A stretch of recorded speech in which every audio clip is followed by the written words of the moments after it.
L'imposante maison du centre des Naudières où nous sommes aujourd'hui a une histoire.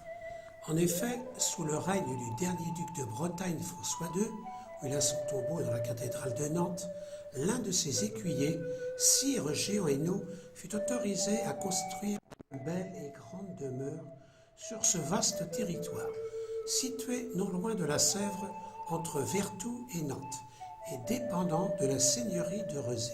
Elle prit le nom d'Esnaudière, le domaine du sieur Hainaut. Pendant longtemps, ce furent les nobles des familles Guihéneuc et de Cornulier qui occupèrent ce patrimoine durant les XVIe, XVIIe et XVIIIe siècles. Mais à la Révolution, comme ces nobles avaient émigré, le bien fut vendu à un riche négociant de Nantes, M. Ferrand, qui n'eut pas le temps d'en jouir. Car au moment de l'insurrection vendéenne, vu la situation stratégique du lieu, un plateau élevé à 33 mètres où on domine la région, l'armée républicaine installa un état-major. Les généraux Hoche, Canclot, Bacot commandèrent à tour de rôle un important corps d'armée pour bloquer l'accès de la ville de Nantes aux troupes vendéennes. Quittant son château, Charette lui-même s'était installé à Vertou pour attaquer Nantes par le sud, tandis que Cathelinot pénétrait dans la ville par le nord. Mais l'armée royaliste ne réussit pas à prendre la ville en ce mois de juin 1793. Elle se retira quand Cathelinot fut mortellement blessé, place Viarme. À la fin de ces troubles, M.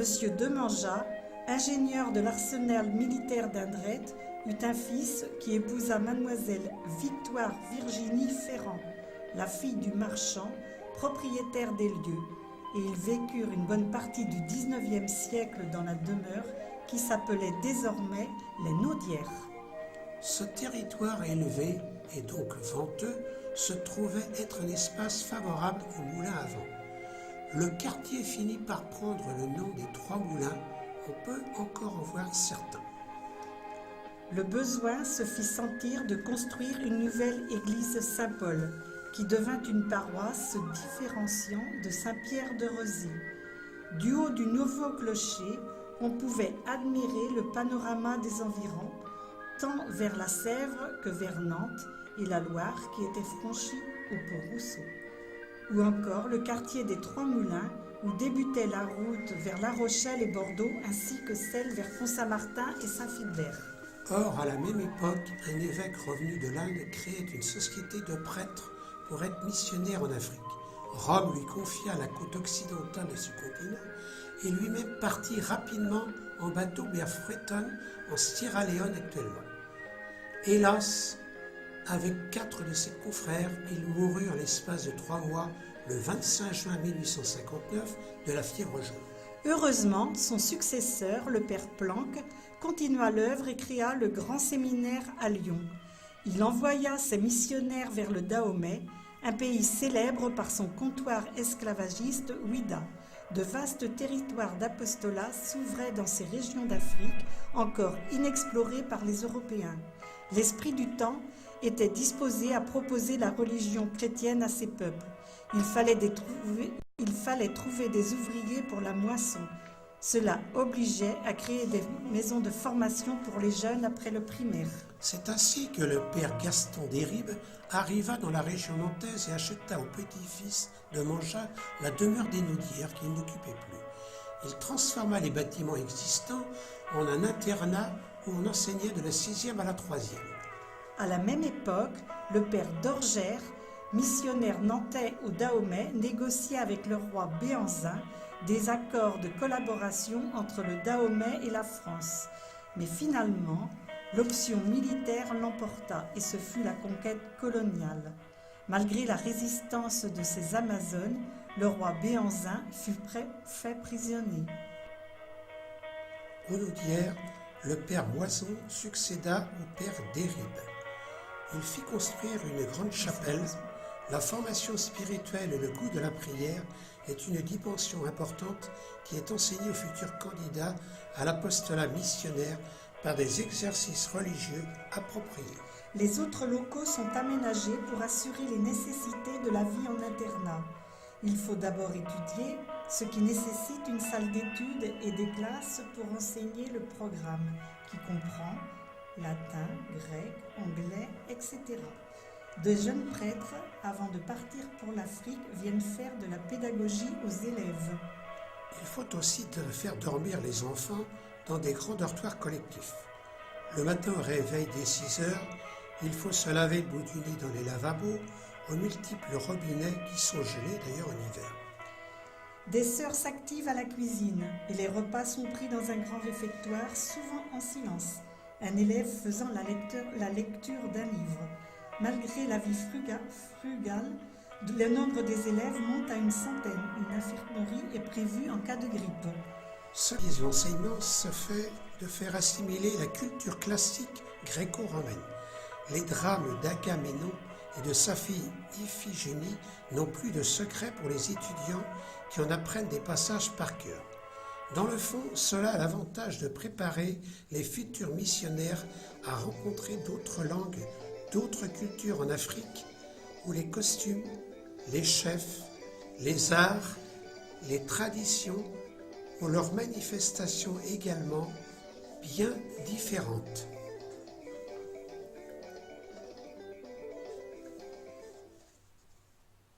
Heureusement, des temps de récréation et de jeu coupent la longue journée d'études et de classe qui commence à 6 heures du matin et se termine à 21 heures le soir. Après les vacances, quand il faut retourner à l'internat, la séparation avec les parents est dure. Ils ne peuvent venir que les dimanches après-midi visiter leur fils. Hélas, ces années 1900-1920 sont endeuillées par la guerre 14-18, où plusieurs SMA succomberont. À partir de 1925, c'est un nouveau démarrage qui s'effectue. La ville de Rezé se développe. Le tramway arrive aux Trois Moulins et déverse les élèves les jours de rentrée.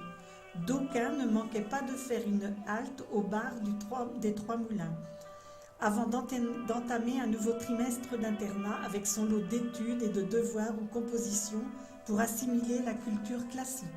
Chaque dimanche et chaque jeudi, des promenades sont organisées.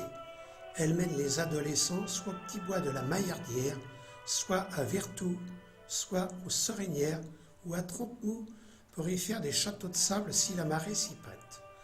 D'autres préféraient s'adonner au sport. Le football, où l'équipe des Noudières affrontait les autres équipes des collèges de la région jusqu'en 1937. Voici l'aspect qu'avait le petit séminaire des missions africaines, appelé encore l'école d'Orgères. Pour accueillir les étudiants jusqu'en classe de philosophie, il fallait agrandir, ce qui fut fait par la construction des 2 grands bâtiments à 2 étages de chaque côté de l'ancienne demeure. Une barrière séparait les grands des petits. De nouveau, l'orage de la guerre éclatait. La France fut envahie, occupée par l'armée allemande. Immédiatement, les bâtiments du séminaire furent réquisitionnés et occupés par les forces germaniques. Les élèves de l'école d'Orgères furent alors accueillis chez les frères des écoles chrétiennes à la rue du Ballet à Nantes. Le programme de formation spirituelle, intellectuelle, sportive continue malgré les aléas.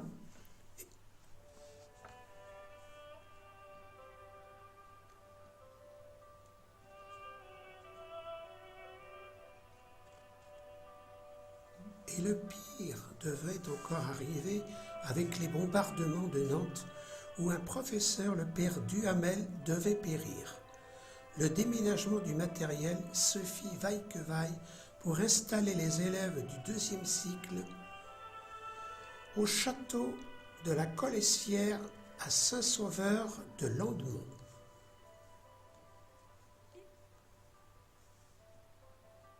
Et les élèves du 1er cycle trouvèrent refuge au château de la Foucaudière vers Landemont. Ainsi, Par tous ces imprévus se forgeait le caractère des futurs missionnaires appelés à rencontrer toutes sortes de situations hors normes. Après le débarquement en Normandie des Alliés, les élèves vont regagner les Naudières pour la rentrée 44-45. Les voici le 8 mai 1945, rassemblés pour le lever des couleurs sur le terrain de sport qui a été progressivement remis en état, où les enfants se font photographier. Les années 50 sont des années de faste où le regroupement est à son comble. À peu près 150 élèves et 25 professeurs animent cette ruche dans son écrin de verdure. Au quartier des Trois Moulins, la vie locale se manifeste. Le Tour de France passe là en 1948. La kermesse annuelle des Naudières invite des acrobates. Les petits Bretons sont soumis à l'énigme du Sphinx. Le port du béret est en vogue, sinon obligatoire. En 1954, un orgue est installé dans la chapelle. Le basket ou le football sont toujours à l'honneur. Chaque classe se fait photographier avec son professeur principal.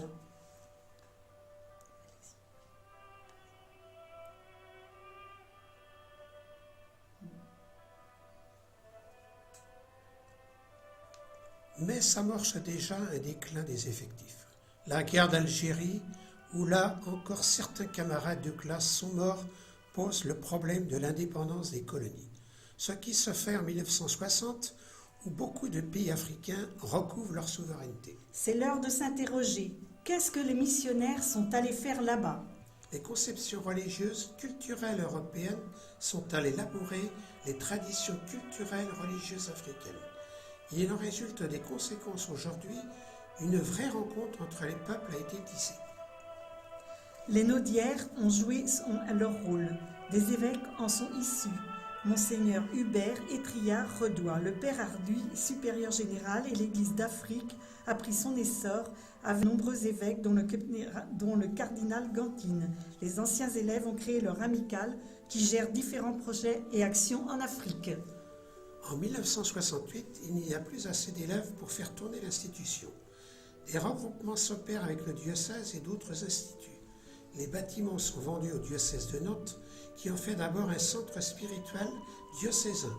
Les dortoirs sont devenus de belles chambres, les réfectoires des salles de restauration conviviale, et les études et les classes sont devenues des salles de conférence ou des salles de réunion équipées du dernier matériel pédagogique. Et maintenant, ces locaux, dont certains vestiges ont plus de 500 ans, sont devenus le centre des Naudières, qui a tout un programme d'activités à son registre que chacun peut consulter. Ainsi va la vie.